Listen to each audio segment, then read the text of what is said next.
Heisler, Heisler, President and founder of the United States Honor Flag and the Honor Network. In just a few moments, Sheriff Jody's going to come out and speak to you, take a few questions. In the meantime, I've got information on what the funeral is going to look like.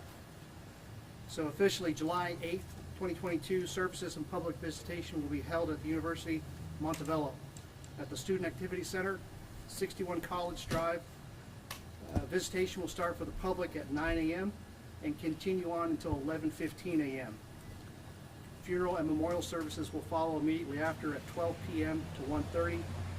We'll have a procession that will start from the university and come through Centerville, and we're going to have that map and display sent out to you folks here later this afternoon.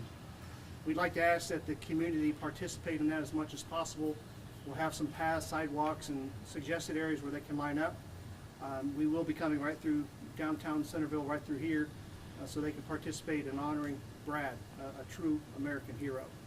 So until the sheriff gets out here, he's going to be out in just a moment. One of the things I want to make sure folks understand, not just here in this community, but Brad was a hero, and he's going to get that honor as a hero. You know, it's men and women around the nation who protect our citizens, our community, from people that have, I was looking at the criminal record for this one individual, I won't even say his name, but it's pages and pages and pages of criminal history. Here's a man that was out on the streets, endangering the people of this community, and unfortunately, it took one of our heroes away from us. So we're going to give him the honor. But men like this, who took his life, should not be on the streets.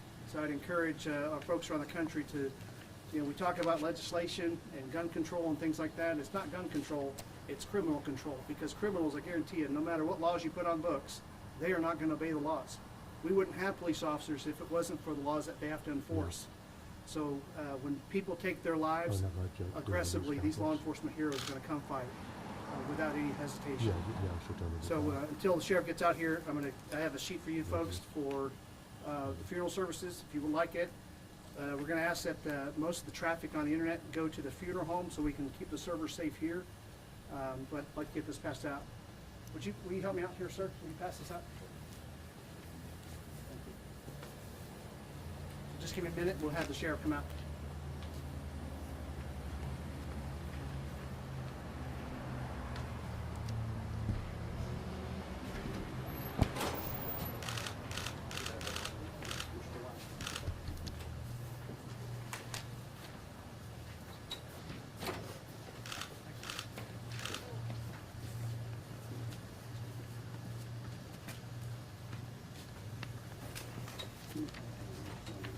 Thank you so much.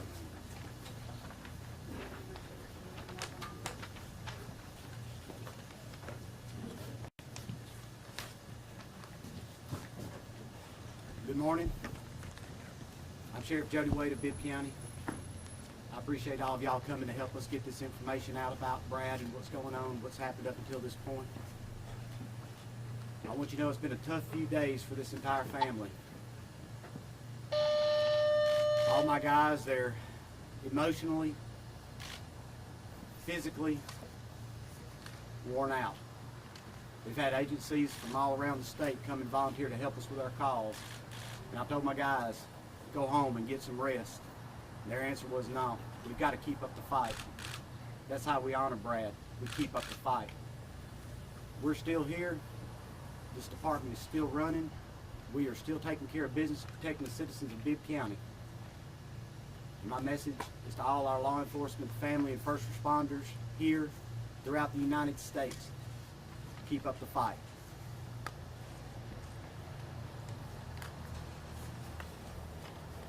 Brad was a hero. I know a lot of times people throw that term around loosely, a hero. This is the true definition of a hero.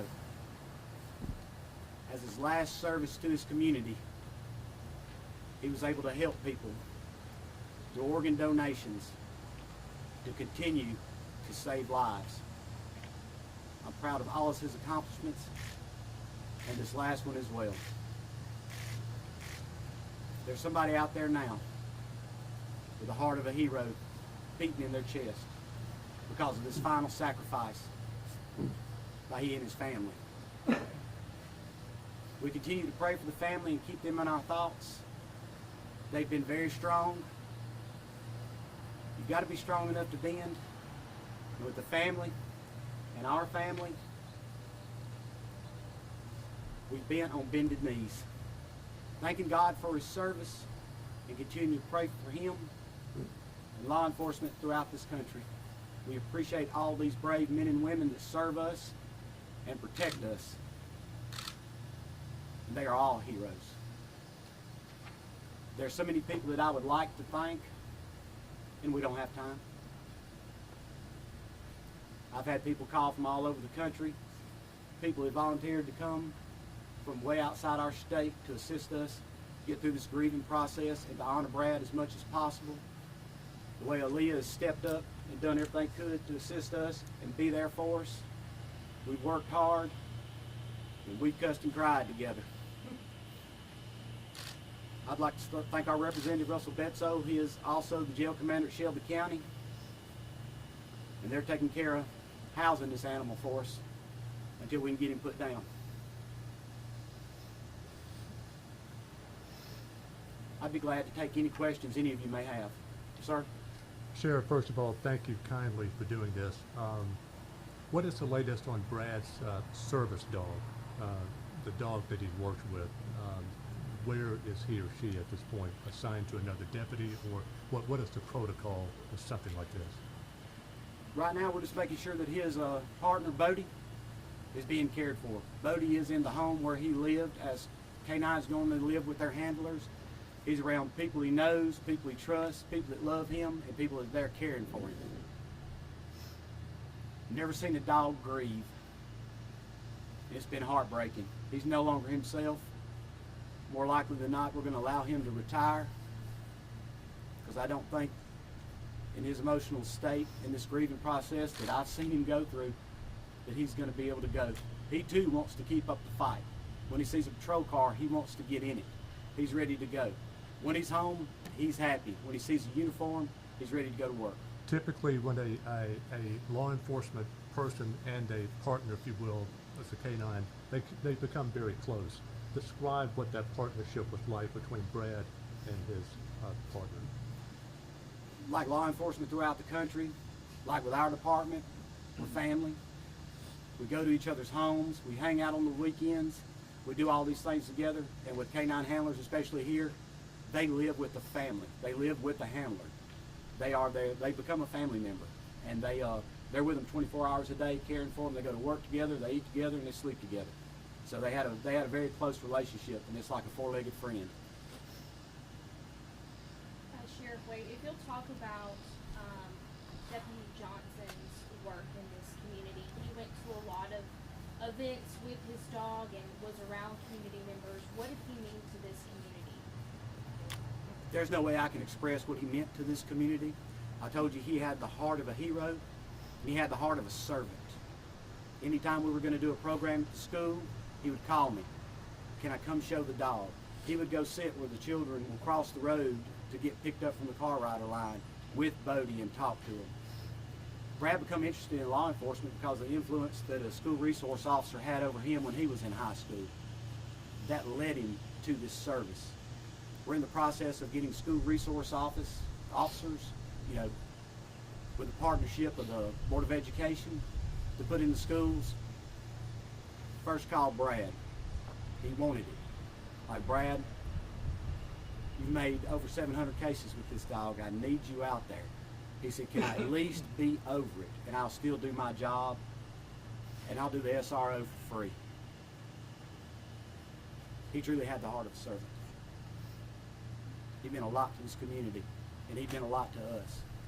He's more than a co-worker. He's family. How's Mr. Poole doing? Chris is holding up better than I would expect. He is still recovering from his gunshot wound. He's been strong. He's ready to come back to work. I tried to tell him, stay home, recuperate, relax. He's up here every day. My guys are out working.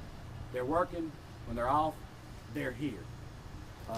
Sheriff John Sheridan of Chilton County has provided us with his deputies to assist us, to help to catch the calls, to stand by these guys as they're getting through this crisis themselves.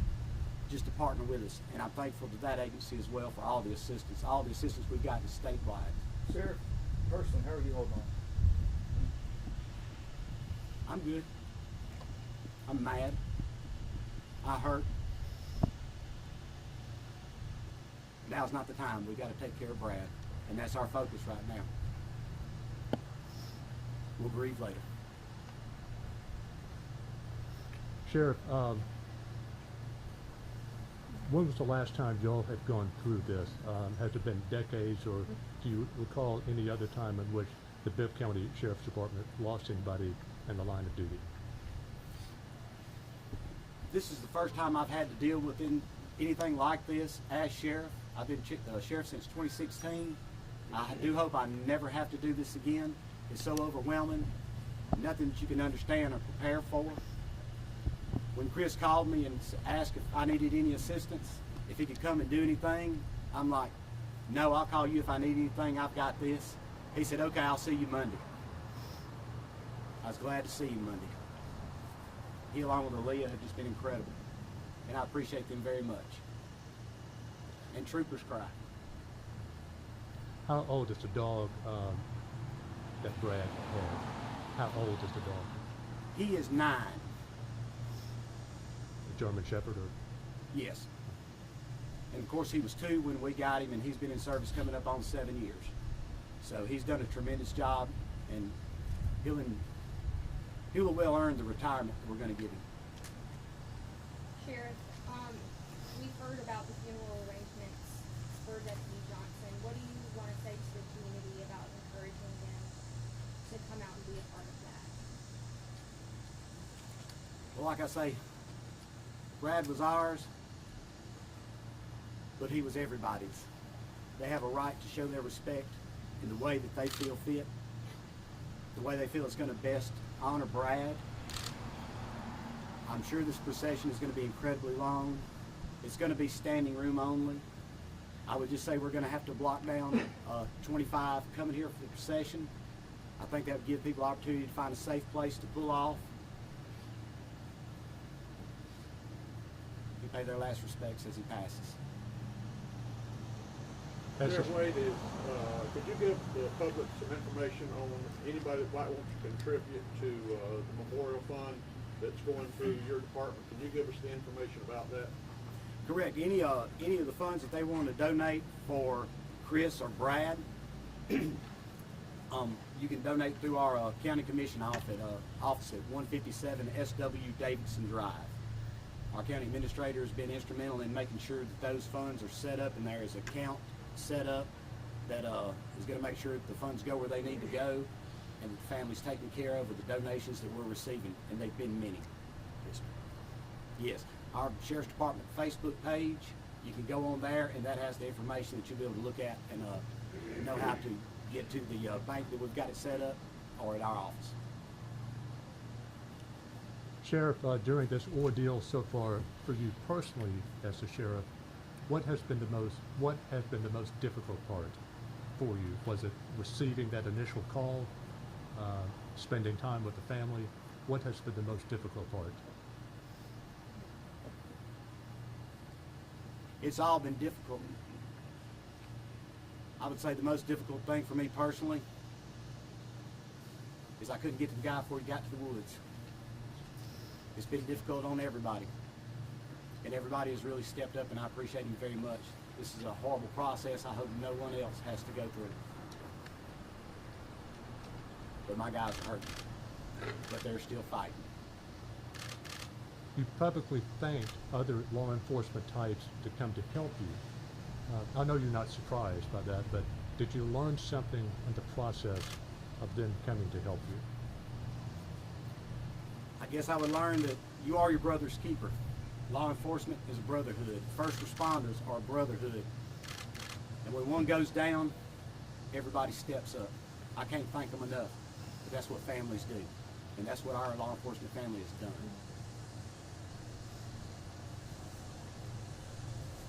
I apologize. I do not want to cut you short, but we've still got a lot to do, and we need to get back to work. I thank you very much. I thank y'all for helping us get the information out and giving the community the answers. that they really deserve and they haven't been able to get. I thank you for your time. So yesterday afternoon, the United States Honor Flag arrived, and it will stay with Brad up until his interment on Friday. This is the same American flag that unfortunately was just in Alabama a few weeks ago for Father's Day weekend for a Mississippi officer that was brought home to Tuscaloosa, Alabama. Same flag that's been to over 1,000 funerals for fallen police officers, firefighters, and soldiers. Even on the last space shuttle, the International Space Station, well over millions and millions of miles. But I think the most important milestone is always the last milestone. And bringing it here for you, Sheriff, and for your fallen hero was the least that we could do. So it's with him right now, and we'll stay with him until Friday late afternoon. So the Sheriff's got his Facebook page with plenty of information on there. Information on the funeral home was supposed to give to you folks. If you want to share that link, the dates and times and the route information will be also on the Sheriff's Facebook page, and we'll get a procession with a map on there. Will be available later on this afternoon. So if that's it, I think we're done. Unless you have any more questions. All right, thanks folks.